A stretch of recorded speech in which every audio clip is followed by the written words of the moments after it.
সালামু আলাইকুম। এই ভিডিওতে আমরা আমাদের রিঅ্যাক্ট প্রজেক্টটি নেটলিফাইতে হোস্ট করব। এটা লাইভ সাইটে দেখতে গেলে এটা হচ্ছে এরকম। এটা হচ্ছে এখন লোকাল হোস্টে চলতেছে। একটা ছবি সার্চ করা যাবে এখানে। এফএ থেকে ছবি লোড করা আছে যেগুলো হচ্ছে এখানে সার্চ করা যাবে। এখন এইটাকে আপনার নেটলিফাইতে হোস্ট করার জন্য প্রথমে টার্মিনাল চালু করবেন এখান থেকে। টার্মিনাল চালু করার পর এখানে এটা বিল্ড করতে হবে প্রথমে। npm রান বিল্ড করবেন। npm রান বিল্ড করলে এটা কিছুক্ষণ সময় নেবে। এখানে একটা বিল্ড ফোল্ডার চলে আসবে।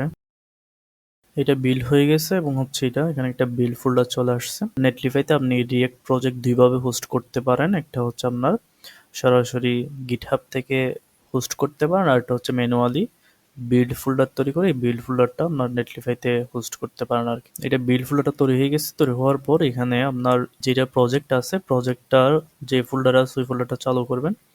এখানে ফোল্ডারটা চালু করছি, এখানে বিল্ড ফোল্ডারটা আসে না, আমি একটা রিফ্রেশ করে দেখি এটাকে।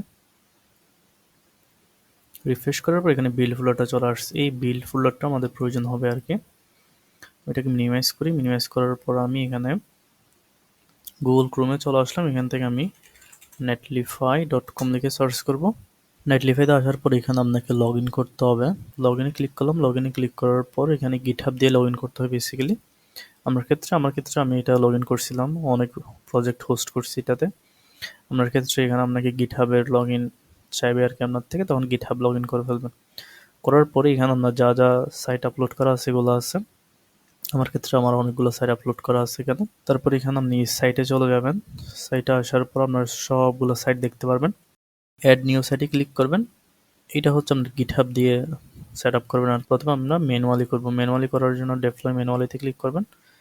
ক্লিক করার পর আমি এখানে ব্রাউজ টু আপলোডে গিয়ে এখানে আমার ফাইলটা খুঁজে খুঁজে নিয়ে আসতে পারি। তবে এটা না করে আমরা এটাকে একটু ছোট করি স্ক্রিনটা। এটা রাখবো।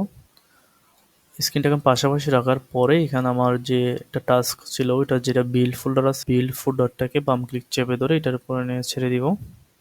এটা আপলোড হবে। আপলোড হওয়ার পর এটা ডেপ্লয় হয়ে গেছে। সবকিছু ডেপ্লয় হওয়ার পর আমরা সাইট ওভারভিউতে ক্লিক করব। সাইট ওভারভিউতে ক্লিক করলে আমাকে একটা ইউআরএল দিয়ে দিচ্ছে। এটা হচ্ছে আমাদের ডোমেইন। এটাতে ক্লিক করলে আমার যেটা লোকাল হোস্টে যেটা ছিল এটা হুবহু চালু হয়ে গেছে। এটা হচ্ছে আমার নেটলিফাইয়ের, এটা হচ্ছে আমার লোকাল হোস্টের। তাহলে এখানে আপনি এটা এডিট করতে পারবেন। এডিট করার জন্য আপনাকে সাইট কনফিগারেশনে যেতে হবে। এখানে আসার পর চেঞ্জে ক্লিক করবেন। চেঞ্জে ক্লিক করার পর এখানে একটা আপনার ডোমেন দিয়ে দিবেন। আমি টক্স ওয়ান যে কোনো কিছু দিতে পারি, তবে এটি ইউনিক হইতে হবে। এই নামটা আপনার নেটলিফাইতে ইউনিক হইতে হবে। তারপর হচ্ছে আপনার অ্যাকাউন্টে ইউনিক হইতে হবে। এই নামে কোনো ডোমেন আপনি ব্যবহার করতে পারবেন না, বা হচ্ছে যারা নেটলিফাই ইউজ করতেছে তারা কেউ ব্যবহার করতে পারবে না। তাহলে টাক্স ওয়ান দিয়ে আমি আমার নামটা দিতে পারি যাতে ইউনিক হয় আর কি, বা হচ্ছে টাক্স দিতে পারি। তারপর আমার নামটা দিতে পারি সেভ। এখন আমি এটাতে ক্লিক করলে এটাই হচ্ছে আমাদের ডোমেইন নেম, যেটা আমার আপলোড হয়ে গেছে আর কি।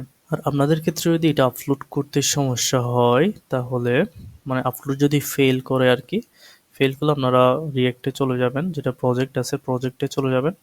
প্রজেক্টে আসার পর একটা ফাইল তৈরি করবেন একদম রুটে ফাইল তৈরি করবেন, মানে খালি জায়গায় ক্লিক করবেন। এখানে একটা ফাইল তৈরি করবেন, এটা হচ্ছে netlify.tuml দিবেন, এন্টার। এই ফাইলটা চালু করবেন। চালু করার পর হুবহু এই লাইনগুলো লিখে সেভ করবেন। সেভ করার পরে এটাকে আবার বিল্ড করবেন। এই যে npm রান বিল্ড করে আবার বিল্ড করে এটা আবার আপলোড করবেন আর কি। আমার ক্ষেত্রে যেহেতু হয়ে গেছে আমার এটা প্রয়োজন নাই।